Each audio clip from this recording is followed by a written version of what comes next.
खालीपन बर्दाश्त नहीं होता। अच्छा, तो खालीपन देखा है आपने?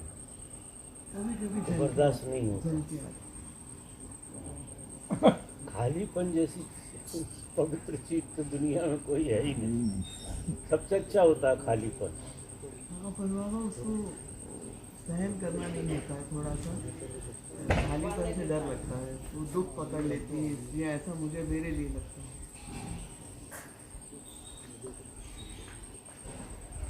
दुख जो है और अहंकार एक ही चीज का नाम। औरतों को अहंकार दुख के माध्यम से पकड़ता है। तो अहंकार सब में होता है। ये औरतों में ईर्ष्या सबसे ज्यादा कूट कूट के कहो, जैसे बिल्कुल कूट कूट के भरते हैं कि जगह बिल्कुल न बचे, ऐसे परमात्मा ने औरतों में ईर्ष्या दी है। ईर्ष्या तत्व गजब का है औरत के अंदर। और दुख जो है अहंकार को, तुम आश्चर्य करोगे औरत को दुख के माध्यम से अपना अस्तित्व अनुभव होता कि वो कुछ है। दुख के माध्यम से, सुख के माध्यम से नहीं। सुख के माध्यम से तो वो गायब होने लगती, मतलब उसका अस्तित्व छिनने लगता है। और अस्तित्व छिनने लगता है तो वो डरने लगती है कि ये क्या हो रहा है, मेरा कोई अस्तित्व ही नहीं है। और औरत जो है ना पूरी प्रकृति है, पूरी प्रकृति। तो प्रकृति की टोटलिटी का नाम है। तो वो एक छोटी सी प्रकृति है खुद अपने आप में। इस तरह से ये प्रकृति है ना, ऐसी औरत एक छोटी प्रकृति है, उसमें पूरे प्राकृतिक गुण भरे हुए हैं। और उसने अपना अस्तित्व जो है अलग मान लिया। ऐसी परिस्थिति है उसके साथ, नहीं पड़ता उसके लिए, उसका अस्तित्व है भी। और कारण क्या है, जिस तरह से धरती सब कुछ उपजाती है, औरत भी उपजाती है, तो क्यों ना माने कि उसका अपना निजी अस्तित्व है, क्योंकि वो उपजाती है, सृजन होता है उसका। और तो किसी से होता नहीं है, औरत से ही होता सृजन। उसके सृजन के खेल में वो बहुत गहरे में अपने अस्तित्व को पकड़ लेती है, तो वो कोई कम नहीं है। मतलब बहुत बड़ी घटना घटी है उसके साथ। ऐसा देखो, सृजन होना बहुत बड़ी, आदमी लाख कोशिश करे, करोड़ों कोशिश करे, सृजन तो नहीं कर सकता। विध्वंस कर सकता, सृजन नहीं कर सकता। अब बनी बनाई चीजें मिटा जरूर सकता है, वो उसके हाथ में।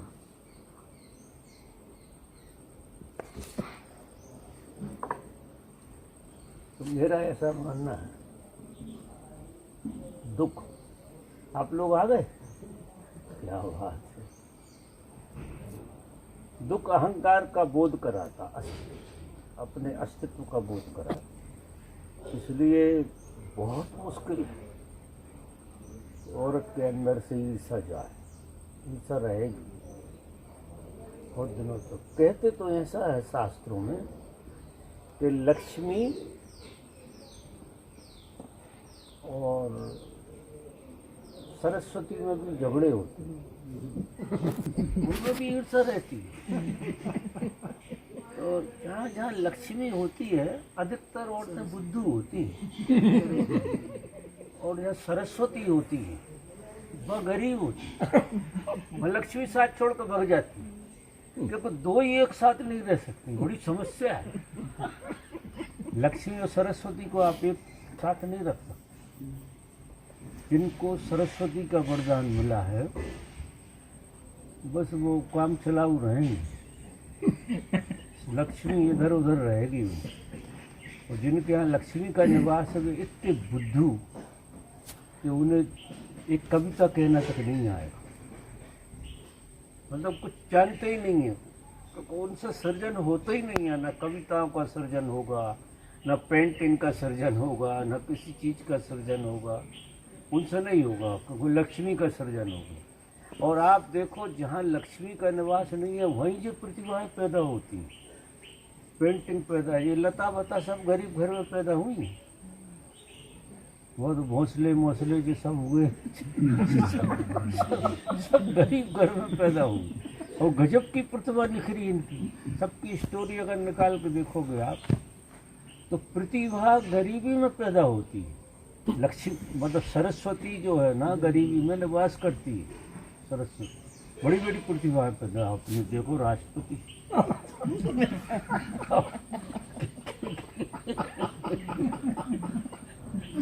कितने गरीब घर में पैदा हुई है।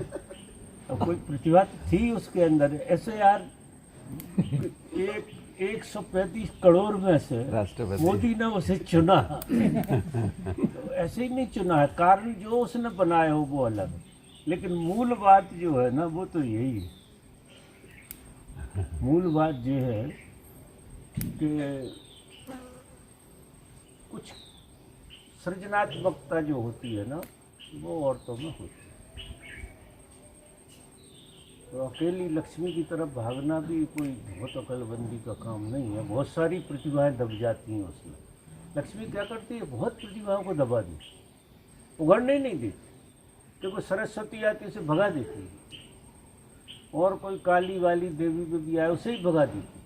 तो यहाँ झगड़ा बगड़े का काम नहीं है। यहाँ लक्ष्मी का मजा, यहाँ तलवारें मलवारें खप्पर वप्पर नहीं चले, तो किसी की नहीं सुनने दी। अब ऐसा है, करो क्या, ऐसा नियम है। अपना अस्तित्व है, बना के रखा होगा।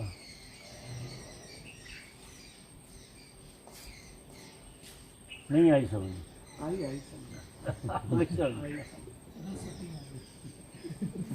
तो गरीबी के अपने मजे हैं। आप देखो गांव खेड़े में गरीब लोग इतनी सृजन की कलाएं जानते हैं जिसका कोई हिसाब नहीं। गरीब है लेकिन उनके अंदर सृजन की गजब की कला है। ये जितना निकल रहा है हाथों का काम, वो सब गरीबी से निकला। ये मुसलमान कौम सबसे ज़्यादा गरीब रही है, और उसमें कितनी जोर से प्रतिभा उभरी कि कलाकार आपको मिलेंगे तो मुसलमानों में ही मिले। गजब की कला है, पत्थर की कला है, और लकड़ी की कला है, और बहुत सारी कला है उनके अंदर। तो वो गरीबी में कला उभरती है। वो प्रकृति का क्या गजब का बैलेंस है यार, जिसका कोई हिसाब। और कोई अंबानी के घर में कला नहीं निकलने वाली अंबानी के घर में नहीं निकलने वाली कला। क्या आपको कोई सृजनात्मक कला नहीं निकलेगी? साइंटिफिक निकल सकती है, लेकिन सृजनात्मक कला अंबानी के घर में सब बंदूक कहाँ से निकलेंगे? निकल ही नहीं सकते। वो तो लक्ष्मी के खेल में बहुत जोर से फंसे हुए हैं। उसको बढ़ा सकते हैं, वो बढ़ ही रहा है उनका, क्योंकि वहाँ सिर्फ लक्ष्मी का निवास है, सरस्वती का कोई काम नहीं है। इसलिए जो लोग लक्ष्मी की पूजा ज़्यादा करते हैं, ये दिवाली जो है ना, दिवाली में यही झंडा चलता रहता है।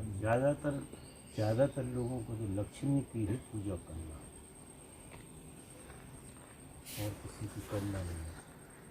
तो हमसे एक साधु बोला था, वो कहता था ये जो लक्ष्मी है तो बहुत अनसन शब्द हो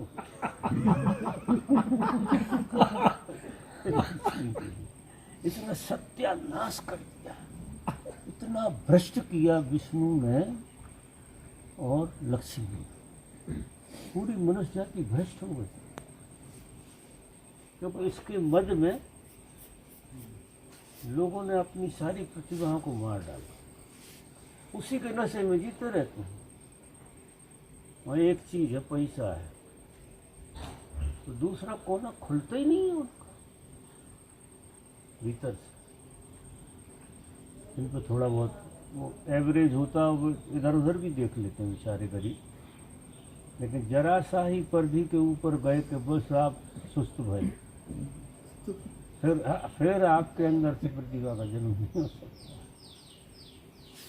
वो साधु बड़ी मजेदार बातें करते हैं।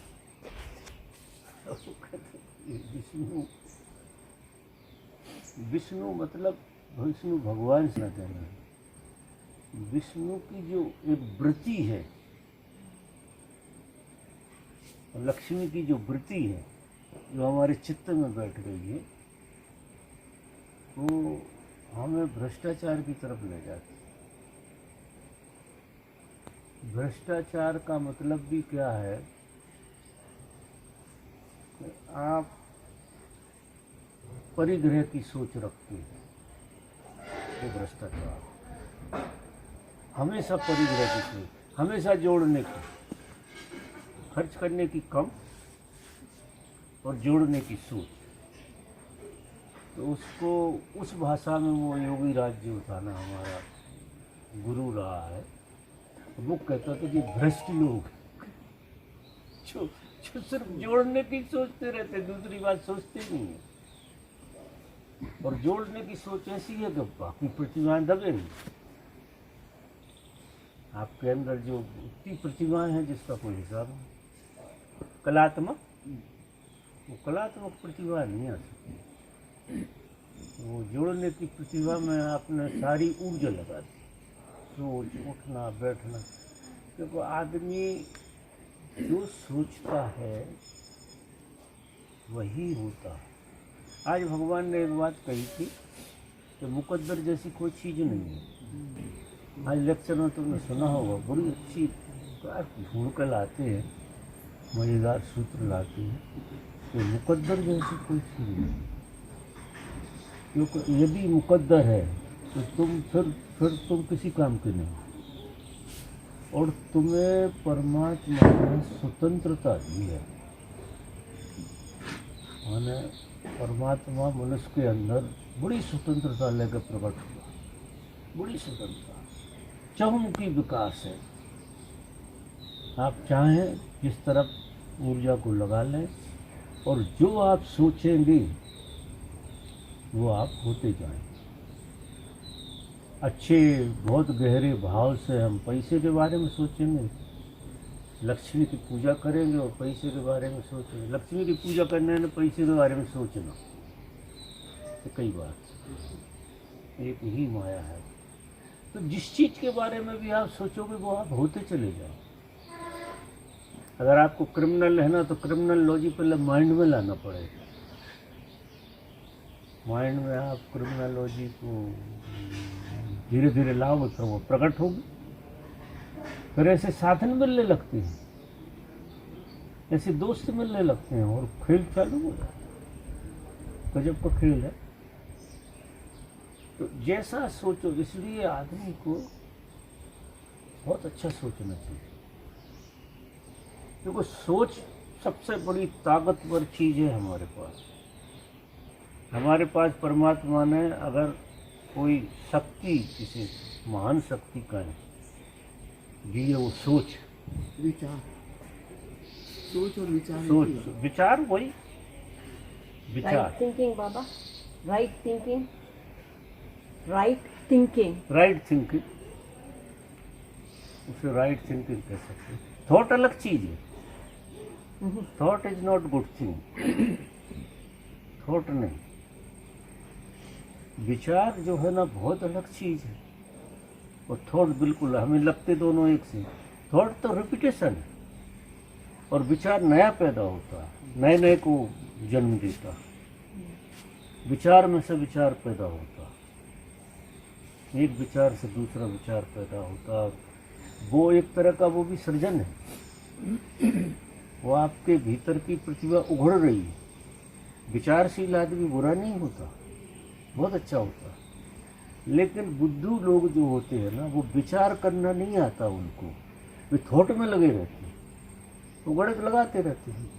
थॉट चलता है उनके अंदर, कुछ नहीं। वो अतीत को ही जीते, और जितना थॉट है वो सब अतीत से आता है।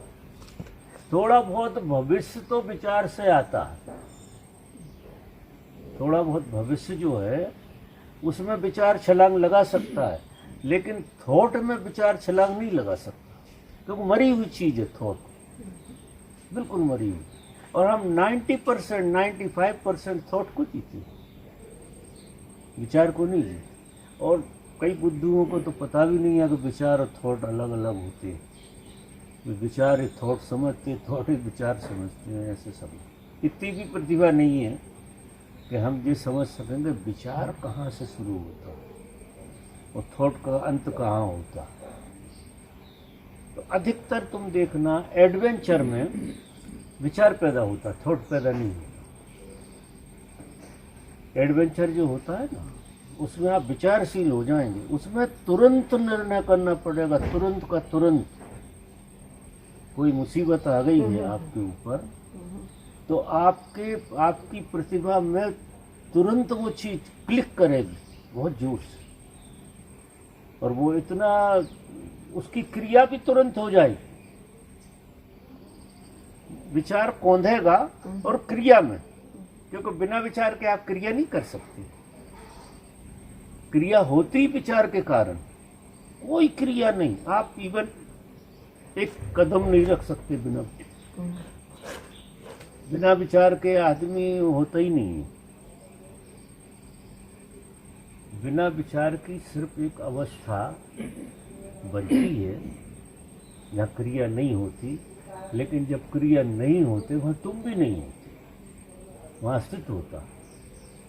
जब विचार नहीं होते तो अस्तित्व होता है, सिर्फ मात्र अस्तित्व। और विचार होती वहाँ क्रिया होती, जहाँ भी विचार होगा वहाँ क्रिया आ जाएगी। या क्रिया करना है तो विचार आएगा पहले, विचारोगे नहीं तो आप मेरे पास आ ही नहीं सकते। पहले तो आपका विचार आएगा मेरे पास, आएगा कहीं, फिर आप चल के आओगे घिसटते घिसटते। लेकिन खेल कौन कर रहा, विचार कर रहा है खेल। शरीर तो एक तरह से वो करता है, सब चीजों का विचार ही पहले है। तो इसका बड़ा आनंद है, ऐसा नहीं है, विचार का बहुत आनंद है। विचार से अगर आप जियो तो आपको जीने में मजा आएगा, क्योंकि बहुत कुछ नया होने लगेगा आपके जीवन में विचार के कारण। आप बिस्तर पे भी पड़े हैं और विचार में जब आप गए हैं तो आप बहुत मजे में हो जाओगे पड़े पड़े विचार में जाने। एक ताजगी आ जाएगी आपके अंदर, क्योंकि वो विजन आएगा नया, कोई नई सूझ पैदा हो जाएगी आपको, बहुत अच्छा लगेगा। और थॉट में पड़े रहते हैं तो सपने आने लगेंगे जल्दी। विचार के सपने नहीं आते, थॉट के ही सपने होते हैं। जितने सब सपने चलते रहते हैं वे सब थॉट का खेल है। वो थॉट दब के और फिल्म में बदल जाता है। बाबा ये पीछे रख दो, हाँ? ये पिलो पीछे रख दो, तकिया। पिलो की तरफ हो जाऊं। देखो जो विचार आया ऐसी चीज़ विचार में आती। कोई चीज़ जैसे आपको प्यास लगी है, ऐसा अनुभव हो गया, विचार में आ गया पानी, तो ऐसा विचार का इस तरह का। तो विचार हमेशा दूसरों के हित में, माने ये भी परम सूत्र है कि अपने लिए कोई विचार करने की जरूरत नहीं, खुद के लिए। क्योंकि खुद के लिए जो चीज़ें होती हैं वो इंट्यूशन से होती हैं, विचार से नहीं। आपके लिए जो भी घटता है वो इंट्यूशन से घटता है। खुद के लिए आपको सोचना पड़ता है, दूसरे के लिए उसमें विचार की जरूरत है। अब उसमें नेगेटिव पॉजिटिव दोनों तरह की चीज़ें आती हैं। अधिकतर विचार शुद्ध और अशुद्ध होते रहते हैं, तो दूसरे के हित में शुद्ध विचार होता है। हमेशा दूसरे का हित दूसरे के लिए विचार आएगा तो शुद्ध विचार आएगा, अधिकतर ऐसा होता है। और दूसरे के लिए फिर गड़बड़ विचार भी आता है, वो अशुद्ध विचार होता है। वो अपन ने समझ लेना है कि शुद्ध विचार चल रहे हैं कि अशुद्ध विचार चल रहे हैं, वो चेतना के लेवल से चलते हैं। आपकी चेतना का लेवल अगर लो है तो आपके अंदर अशुद्ध विचार चले, तो अब विचारों से कुछ नहीं कर सकते आप। चेतना का लेवल बढ़ाइए आप, चेतना का लेवल जैसे ही बढ़ेगा आपके अंदर शुद्ध विचार आने लगेंगे। आप दूसरों के बारे में बहुत शुभ सोचेंगे, बहुत शुभ। हमें डायरेक्ट जो है हमारे लिए कुछ नहीं करना, मजा देखो, हमें डायरेक्ट हमारे लिए कुछ करने की जरूरत नहीं। क्यों नहीं करना है कि आपके लिए तो जो भी घट रहा है वो दूसरों के प्रभाव से ही घट रहा है। जैसे आप दूसरों के लिए शुभ सोच रहे हैं तो आपका शुभ हो ही रहा है, आपको डायरेक्ट शुभ सोचने की जरूरत नहीं। सेल्फिश यहाँ सोच है ही नहीं, उस तरह की नहीं है कि मैं मेरे बारे में कुछ अच्छा सोचूं। आप अपने बारे में अच्छा सोचना जो चाहते हैं उसका कोई मूल्य नहीं। वो आप इसलिए कितना ही अच्छा सोचते रहो अपने बारे में, वो अच्छा होने ही वाला नहीं।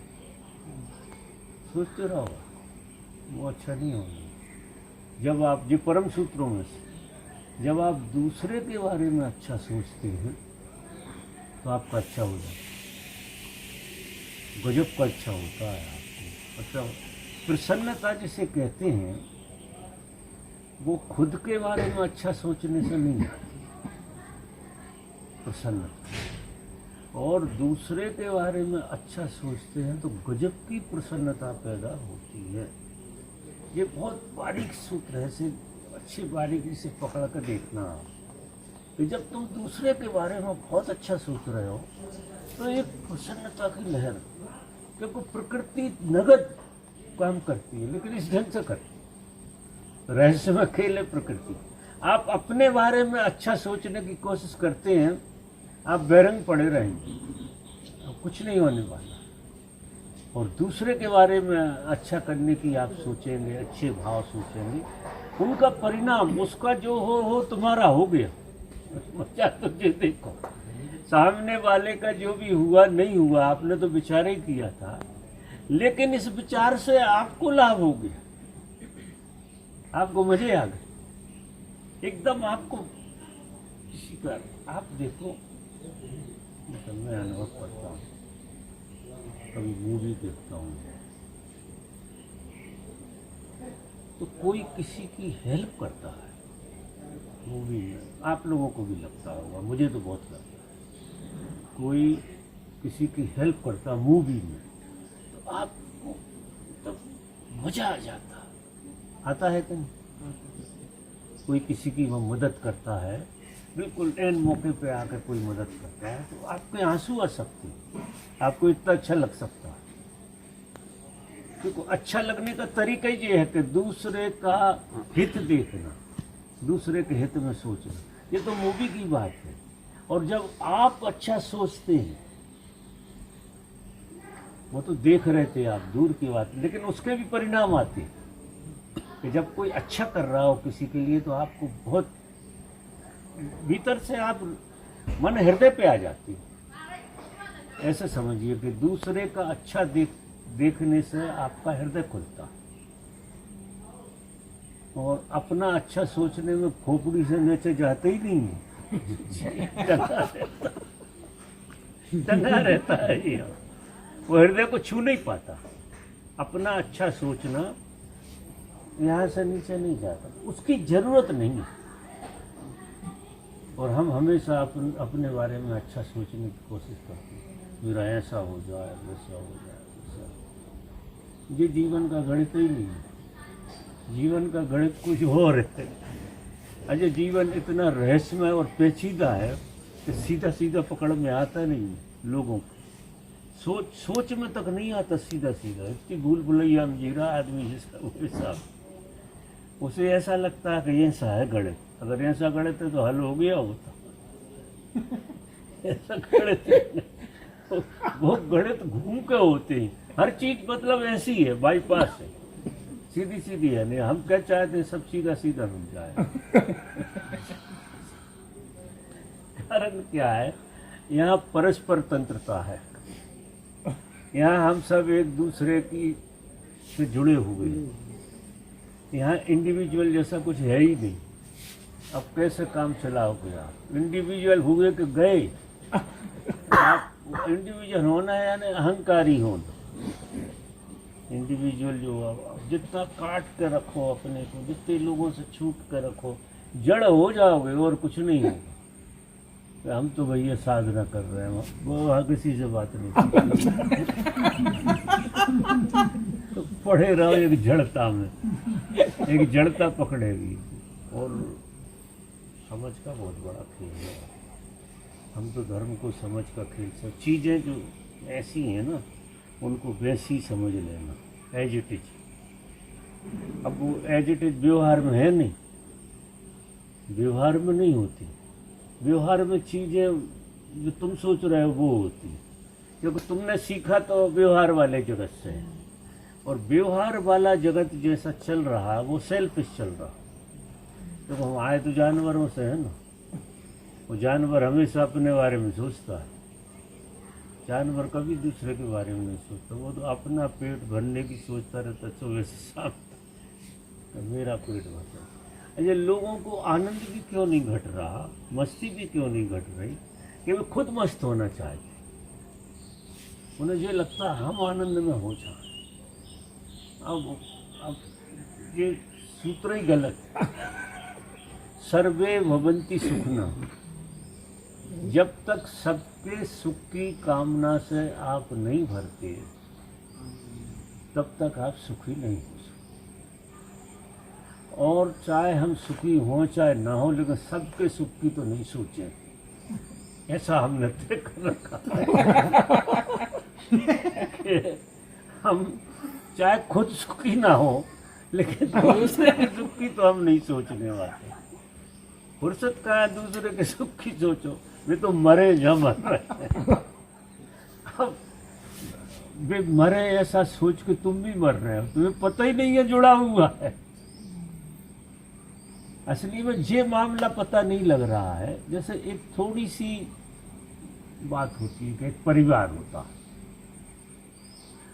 बच्चा होता है, माँ होती है, तो वहाँ हम थोड़ा सा ये सूत्र को जीते, वहाँ हम दूसरे को जीते हैं।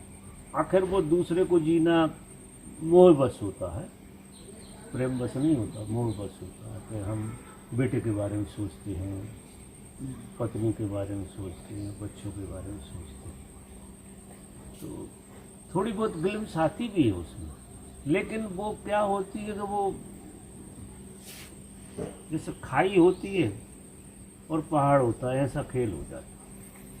उस खड्डे को फिर भरना भी पड़ता है, तो उसमें तुम्हें उसका मज़ा भी आ रहा और दुख भी होगा, इसलिए अपनों में दुख बहुत ज़्यादा पैदा होता है। क्योंकि सुख की अनुभूति आपने अपनों में से ही की, अकेली सुख की अनुभूति, दुख की अनुभूति भी अपनों में से करना पड़ेगा। कोई उपाय नहीं, दुख की अनुभूति वही कराएंगे ना।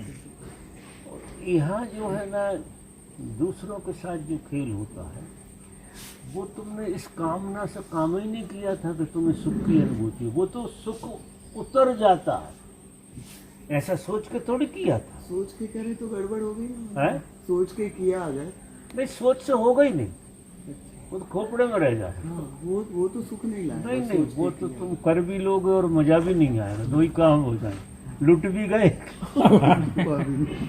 और पिट भी गए, दोनों ही काम हो गए। अरे अकेले लुटते पिटते नहीं, वो भी ठीक था, लुट भी गए और पिट भी गए, दोनों काम। तो उसे सोचने का तो कोई हिसाब नहीं है, वो स्पॉन्टेनियस है असली में। ये तो मैं कह रहा हूँ, होता तो स्पॉन्टेनियस, मतलब वो तुम्हारी चेतना का जब लेवल बढ़ेगा, मैं ऐसा नहीं कह रहा कि तुम ऐसा सोचने लगो और ऐसा हो गया, चेतना का लेवल बढ़ेगा तो उसकी साइन है जी कि तुम्हें जो है सब में सुख की अनुभूति करने की भाव दशा बन जाएगी, सब सुखी रहे, सर्वे भवंती सुखी। रामायण में भी एक चौपाई आती है, पर हित सरस धर्म नहीं भाई, पर पीड़ा सम नहीं अधमाई। तुलसीदास ने बड़ी अच्छी अच्छी बातें कही हैं, बीच बीच में हमें याद आ जाती। तुलसीदास हमारा बहुत अच्छा दोस्त रहा, कभी रहा होगा, किसी जन्म में रहा होगा। तो वो भी बहुत सारी बातें तो वो इधर उधर की फेंकता, लेकिन कुछ बातें वो बहुत बढ़िया, बहुत गजब की, मतलब उपनिषद के सूत्र कहते हैं, सीधे जीवन से संबंधित सूत्र उतरते हैं उसमें से ये परहित सरस धर्म नहीं भाई। अब इसमें लोभ नहीं जगना है, इस सूत्र को वैज्ञानिक ढंग से समझ लेना है कि उपाय नहीं है दूसरा सुखी होने का। सुखी होना और धार्मिक होना एक ही बात है। आनंदित होना और धार्मिक होना, धर्म का मतलब है आनंद। तुम आनंदित हो तो तुम धर्म को जी रहे, तुम दुखी हो तो धर्म को नहीं जी रहे, ये पक्की बात है, अधर्म को जी रहे। तो अगर सुखी हो तो धर्मराज हो, तो दुखी हो तो दुर्योधन। दुर्योधन सुखी हो ही नहीं सकता, कोई उपाय नहीं है, क्योंकि वो जिस प्लेटफार्म पे जी रहा है वो अधर्म को जी रहा है, और अधर्म से कैसे ऐसा काम हो जाएगा कि वो सुखी हो जाए।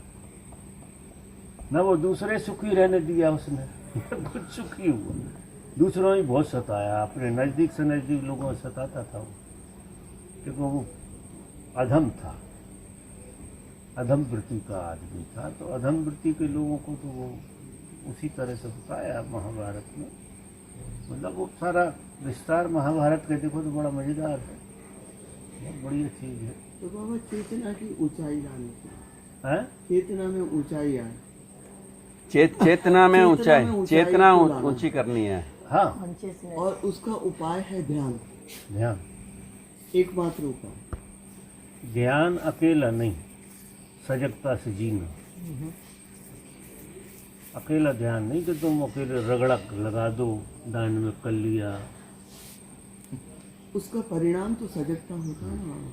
लेकिन ध्यान मस्ट। ध्यान मत। देखो ध्यान क्या है, तुम्हारे हाथ में, करो ना करो तुम्हारे हाथ में। ध्यान किसी को भी मना नहीं करता कि मैं तेरा साथ नहीं दूंगा।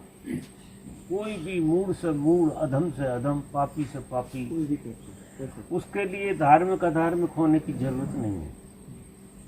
ध्यान एक ऐसी चीज है, कोई भी करना शुरू कर सकता है ध्यान। और ध्यान जिसने शुरू कर दिया उसकी चेतना में उठाव आएगा, वो उठाव उसके व्यवहार में सजगता लाएगा, उसके व्यवहार में सजगता आएगी निश्चित ही। और सजगता से उसके अंदर प्रसन्नता का जन्म, बहुत प्रसन्नता आएगी। तो ध्यानी और प्रसन्न ना हो ये जरा मुश्किल मामला, क्योंकि वो धर्म को जी रहा। तो धर्म को जीने वाला आदमी सदैव प्रसन्न रहना चाहिए, सदैव एकदम प्रसन्नता हो, तो ध्यान का परिणाम है तो वो प्रसन्नता लाता ही। और भक्ति के लिए, है? भक्ति का क्या रोल है इसमें? अरे एक ही चीज है एक यार, ही चीज। भक्ति भी वही चीज है। भक्ति के बारे में पूछ रहा हूँ, भक्ति भी वही चीज है और ध्यान भी वही चीज है। जब समर्पण घटने लगता है ध्यान में ऊपर जाकर, थोड़े ऊपर जाकर समर्पण घटने लगता है, तो फिर भक्ति घट जाती, फिर आपको समर्पण आने लगता है, हर जगह आप समर्पित होते हैं। और समर्पित होना जो है ना, इस जगत का सबसे कठिन काम। ध्यान सरल है, लगता है कि ध्यान कठिन है, भक्ति सरल है, ये भ्रम है। अरे संपूर्ण रूप से समर्पित हो जाना बहुत कठिन काम है, और ये समर्पण सिर्फ गुरु शिष्य में ही घटता है, और तो ये इसका घटने का कोई उपाय दिखाई नहीं देता। गुरु शिष्य में घटता है तो गुरु के साथ शिष्य को समर्पण का आनंद आता है, गजब का। सब ध्यान एक तरफ धरे रह जाते हैं। फिर जब गुरु के साथ सही समर्पण घट जाता है, 100% घट जाता है, तो आपका रिसा आनंद से भर जाता है। आपको पहली बार दुनिया बदली हुई दिखती है। फिर ऐसा बोध होने लगता है कि एक आदमी के साथ समर्पण करने में जी घटा, यार इस अस्तित्व के साथ समर्पण के भाव से दिया जाए। फिर पेड़ों से, पौधों से, कुत्ते से, बिल्ली से, आदमियों से, सबसे एक समर्पण का भाव जिसका कोई हिसाब नहीं। और समर्पण कब घटता है? जब तुम अपने आप को जमीन पर समझो और सब चीजें बहुत, यानी देखो तुमसे अच्छी तो ये चप्पल है, जितनी चप्पल काम में आ रही तुम्हारे, इतने तुम नहीं आ रहे काम। जिस दिन चप्पल नहीं होगी उस दिन पता लगेगा। अच्छी गर्मी पड़ रही हो और नंगे पैर आपको चलना हो तो आपको पता लगेगा चप्पल की अहमियत कितनी है। तुम इसकी पूजा करने लगोगे, तुम्हें इतना मुझे आए, ऐसा लगेगा यार चप्पल का भी क्या अस्तित्व तो है। माने चप्पल जैसी चीज का अस्तित्व समझ में आएगा आपको। अब चप्पल का अस्तित्व समझ में आ रहा है, ये धरती का कितना आएगा जहाँ तुम्हारा पाँव पड़ रहा है। इसकी करुणा देखो, धरती कितना भार सहन किए हुए, अनंत अनंत टनों से सबका भार सहन किए हुए जो पृथ्वी कितनी करुणा से भरी हुई, और ये मना करती ही नहीं है, ये वजन बढ़ाती ही रहती है। अब ये पेड़ खड़ा हो गया, ये सब प्रकृति की देन है, तो कम से कम 5 कुंटल वजन तो खड़ा हो गया एक पेड़ में। पृथ्वी में से कम कुछ नहीं हुआ। ऐसा नहीं हो गया कि माटी चली गई हो और पेड़ बन गया हो। मिट्टी तो गमले में डाल कर देख लेना, उतनी की उतनी रहेगी, और पेड़ खड़ा हो जाएगा 10 किलो का। तो उसकी करुणा देखो, इतना वजन सहन किए है और वजन बढ़ाती ही रहती है, बढ़ता रहता है कहीं वजन, और सबको सहन। धैर्य की उपमा है वो, धैर्य की उपमा। हमें एक आदमी भारी पड़ रहा है, एक आदमी को हम झेल नहीं सकते, एक आदमी से प्रेम नहीं घट सकता हमारा ठीक से, वो भारी पड़ने लगता है। पति पत्नी दिन में 10 बार ठुकाई पुटाई कर लेते। मतलब अब प्रेम कहाँ घटता है? सच्चा प्रेम घटा है पृथ्वी को, क्योंकि वो बढ़ाती चली जा रही है और इतना धैर्य है उसके पास, इसलिए तो वो प्रेमपूर्ण है, वो देना जानती है। पृथ्वी कितना दे रही है और अपने पर भार डाल रही है, तुम्हें दे रही है। तुम्हारे भी बच्चे पैदा हो गए 4, प्रकृति ने दिए, भार ही हो गए उसके लिए, हुए कि नहीं?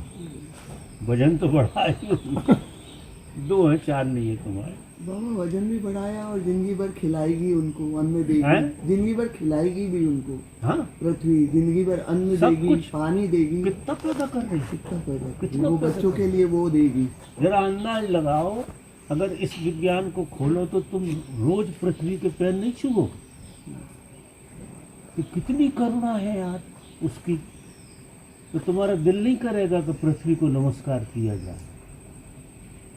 इसका खेल तो देखो, मतलब ये सारे तत्वों का खेल है, ये सबसे ज्यादा अहम रोल पृथ्वी का दिए चली जा रही, सब कुछ दे रही है और वजन बढ़ा रही है, खुद झेल रही है।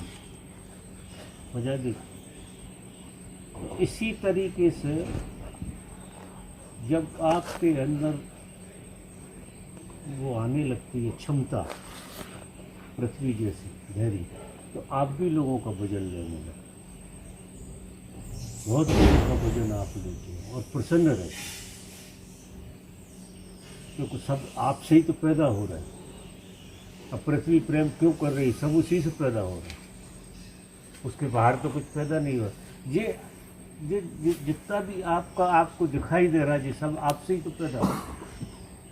तो आप जिनको अपना मानते हैं उनको झेलो, उनका वजन बढ़ने दो और धैर्य से जियो, तो आपके अंदर करुणा का भाव पैदा हो जाएगा पृथ्वी जैसा।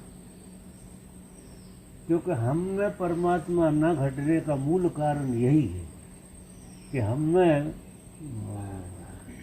बर्दाश्त करने की क्षमता ही नहीं है, धैर्य नहीं है, उखड़ जाती है। जरा भी हमारे हिसाब से बाहर काम हुआ तो हम ठहर ही नहीं पाते, पर धर्म छूट जाता है। और वही सीखना सबको झेलने की कला, माने पृथ्वी होना पड़ेगा आपको। ये जितने महापुरुष हुए वे पृथ्वी जैसे हो गए, ये हमें निर्भर कैसे कर देते हैं कि उनके दर्शन मात्र से निर्भरता आ जाती, तो हमारा भार किधर चला जाता है, कहीं तो रहता होगा भार। भगवान ने, हम देखते थे ऐसी सभा लगी है, ऐसी चीजें लगी है, और वो आते थे हाथ जोड़ते हुए, बड़े मुस्कुराते हुए, इतनी मिठास से भरी मुस्कुराहट, तो पृथ्वी पे जैसे अब वो फरिश्ता आ गया। जब वो आते थे तो फरिश्ते जैसे लगते, और एक नज़र डालते थे बड़ी मोहब्बत की नज़र डालते थे, सबको देखते थे बढ़िया प्रेम से और विराजमान हो जाते। अब पूरे लेक्चर में तुम्हें उठाते थे, तुम्हारा वजन धीरे धीरे अपने में लेते थे। बड़ी कला थी, वो अकेला लेक्चर नहीं, बड़ी कला थी भगवान। पूरा वजन तुम्हारा लेके और हाथ जोड़ के फिर नमस्कार कि तुम्हारी बड़ी कृपा की है कि तुमने वजन छोड़ पाए। और तुम वजन नहीं छोड़ते तो इतनी कलाकारी की बातें करते, इतनी कलाकारी की बातें करती कि तुमसे वजन छुड़ा ही लेते, तुम्हारा वजन छूट ही जाता। और वो सब कर लेकर पिटारा और अपने में हालाहाल पैदा कर लेते हैं, शंकर बन जाते हैं। यहाँ तो हर आदमी को शंकर ही बने। और फिर हम मजे में आ गए, हमें ऐसा लगा हम वहाँ से जब उठें और निकल के बाहर जाएं तो एक दूसरे को गले लगाने का, अभी तो नाटक करते हैं, अभी तो गले भी लगाएंगे तो जवान सी लड़की ढूंढ। पहले ऐसा नहीं था, बूढ़ा हो जवान हो कोई भी हो, उसको इतने प्रेम से गले लगाते थे जिसका कोई हिसाब। एक औरत, मेरा एक दोस्त था, विदेशी औरत थी, मेरा एक दोस्त, वो कुंज बिहारी, वो धोरा फोरा था, वो वैसे सफ़ेद था उसका, लेकिन कुंज बिहारी भाव में बहुत जीता था। तो भगवान के उसमें से निकला तो उसके आंसू टपक रहे। एक औरत ने उसे गले लगा लिया, उसके आंसू चाट लिए, कुंज बिहारी के आंसू पी गई। मतलब ऐसे आंसू कहाँ मिलेंगे भगवान के प्रेम, तो वो आंसू चाट गई पूरे। वो भाई कोई नहीं जानता एक दूसरे को, वो विदेशी भाई, उसे एक शब्द अंग्रेजी का नहीं आता।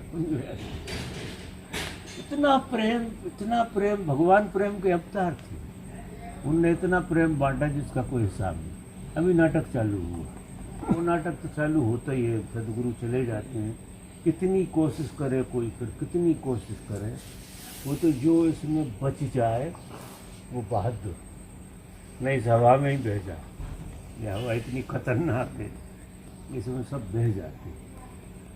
तो ऐसा खेल था, भगवान की बड़ी कृपा थी।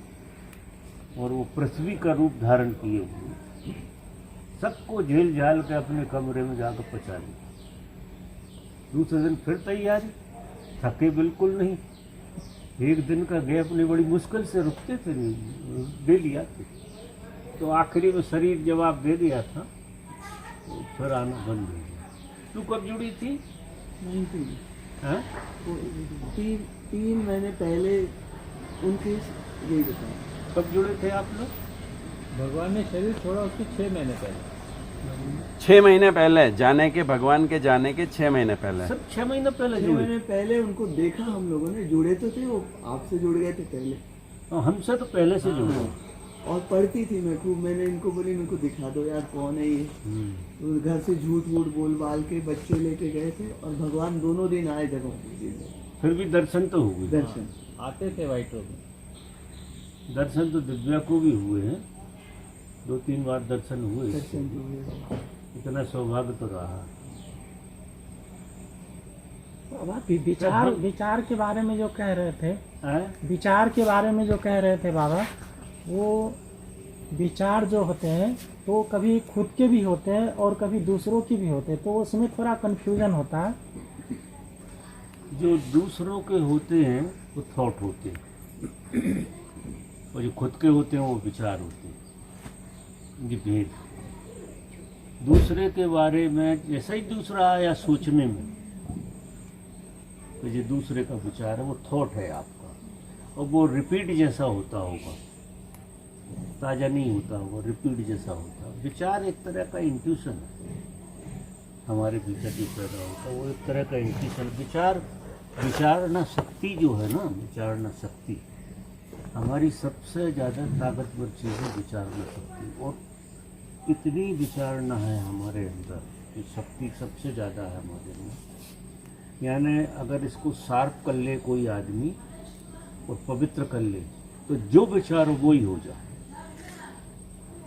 क्योंकि तुम्हारे जीवन में जो भी घटा है पैदा हुए जब से आज तक, वो सब विचार का परिणाम है।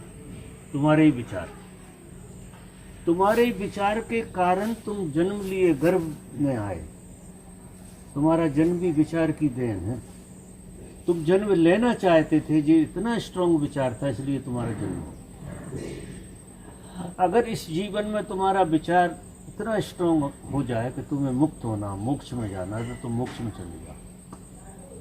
विचार की इतनी ताकत। इसलिए गुरु कहते हैं कि तुम वही हो। और ये विचार जिसके चित्त में है, जैसे रमन साहब, जिसके चित्त में गहरा चला जाए वो वही हो जाएगा। वो निसर्गदत्त महाराज से तो सिर्फ कह दिया और वे हो गए, कुछ साधना करने की जरूरत नहीं। लेकिन जो चित्ती साधना होती है, ये विचार को ही शार्प करने की होती है, पवित्र करने की। क्योंकि जो विचार आपका जो पवित्र रहे और उसमें सत्य घुस जाए, तो ये नुकसान करती है, ये दूसरों का भला नहीं करेगा। जब तक तुम्हारे अंदर दूसरों के हित की भावना नहीं आती, तब तक तुम्हारा विचार शुद्ध नहीं होता। क्योंकि उसका खतरा बना ही रहता है कि तुम दूसरे के बारे में गलत सोच लोगे और नुकसान हो जाएगा। ये मत समझना दूसरे का भी नुकसान हो जाएगा तुम्हारे विचार से। विचार बहुत ताकतवर चीज है, इसलिए विचार को बहुत संभाल कर जीना चाहिए, जागृति से जीना चाहिए। और विचार में और थॉट में अंतर है। दूसरे के बारे में जो ऐसा तुम्हें लगता है कि ये विचार दूसरे का है, वही थॉट। देखो दूसरे का विचार हम में क्यों आएगा? अगर आता है तो वो हमारा ही थॉट का प्रोसेस है। हमें ऐसा लगा कि ये दूसरे का विचार, ये हमारी थॉट प्रोसेस में आता है कि ये दूसरे का विचार है। बहुत साफ लगता है कि ये दूसरे का विचार है, मेरा तो है ही नहीं, मेरा तो इसे। और बहुत ऊपर के लेवल पे अगर देखो तो तुम्हारा विचार ही तुम्हारा विचार है, वो प्रकृति का विचार है। तुम्हारा विचार जो है ना, वो भी तुम्हारा विचार नहीं है, क्योंकि तुम्हारा कोई विचार ही नहीं है। बहुत ऊपर की बात कर रहे हैं। अगर बहुत ऊपर जाओ तो ना तो दूसरों के विचार तुम्हारे विचार है, ना अपना विचार तुम्हारा विचार। वहाँ तुम मात्र हो, और उस होने के बारे में विचार करने की जरूरत नहीं, वो तो तुम हो ही हाई लेवल में। और उससे लोअर लेवल में जैसे हम सब जीते हैं, विचार का ही परिणाम जीना। यहाँ भी तुम सब बैठे हो, विचार का ही तो परिणाम। पहले विचार आना चाहा, विचार पहले आ गया यहाँ, फिर तुम आ गए। बिना विचार के तुम यहाँ आई नहीं, कि दूसरे के विचार से तुम यहाँ नहीं आ सकते। कोई दूसरे के विचार से तुम यहाँ नहीं पहुँच, क्योंकि दूसरे का विचार अधिकतर जैसे प्राकृतिक ढंग से अगर तुम जी रहे हो जिंदगी, थोड़ी सी भी अच्छी जिंदगी जी रहे हो, तो ऐसा होगा कि तुम्हारा विचार हमेशा ही पूरा होता है, टाइम बीइंग का भेद रहता है। अगर वो तुम्हारा विचार है और दूसरे के विचार की रिपीटेशन जो तुम्हारे अंदर आ रही वो पूरी नहीं होगी, क्योंकि वो नपुंसक विचार है, वो ज़्यादा दूर नहीं जाता, बस 2 कदम आगे जाकर मर जाता, खत्म हो जाता। लेकिन तुम्हारा विचार आता है, वो चाहे तुम्हें 10 जन्म में पूरा हो, लेकिन पूरा जरूर हो। तो इस जगत में क्या हो रहा, तुम्हारा विचार ही पूरा हो रहा। परमात्मा ने तो इतनी स्वतंत्रता छोड़ी है, इतना स्वतंत्र किया है कि जो तुम विचारो वो हो, और जो तुम विचार रहे हो वही होते जा रहे हो।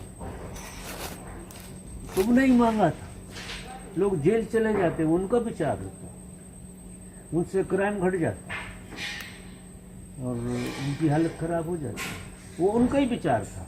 और जितना स्ट्रॉन्ग था, इतना स्ट्रॉन्ग था कि तुरंत घटने लगा, कोई घटना तुरंत घट गई। तो कई बार तुम्हारे विचार दूसरे दिन ठीक हो जाते हैं, क्लियर। कई बार दूसरे दिन तुम्हारा विचार फल जाता, कई बार ऐसा होता, और कई बार ऐसा होता हफ्तों नहीं फलता। तो वो विचार की इंटेंसिटी के ऊपर निर्भर करता कि आपने कितनी तरह से विचार आया था आपके अंदर। लेकिन सब विचार का खेल है, ये संसार पूरा विचार का खेल, ऐसा मानो, और कुछ है ही नहीं। ये हम सब भी दिख रहे हैं, ये सब विचार का खेल है। विचार ही रूप धारण कर गया है। आप पहले विचार हैं, बाद में शरीर। ऐसा मत समझना कि पहले शरीर है बाद में विचार, ऐसा नहीं। तो विचार आया, उसने शरीर का निर्माण करवाया, और शरीर ढूंढा और शरीर में घुस गए। तो पहले तो विचार ही भरा, विचार की देन है पूरी, और विचार की ही यात्रा लंबी चलती। विचार और मन एक ही बात, थॉट और मन एक ही बात नहीं है, विचार और मन जरूर एक ही बात। मन का शुद्ध होना, शुद्ध विचार का होना। अब मैं घूमने की यात्रा करता हूँ, ये विचार आ गया मेरे अंदर जो तुरंत काम में आया।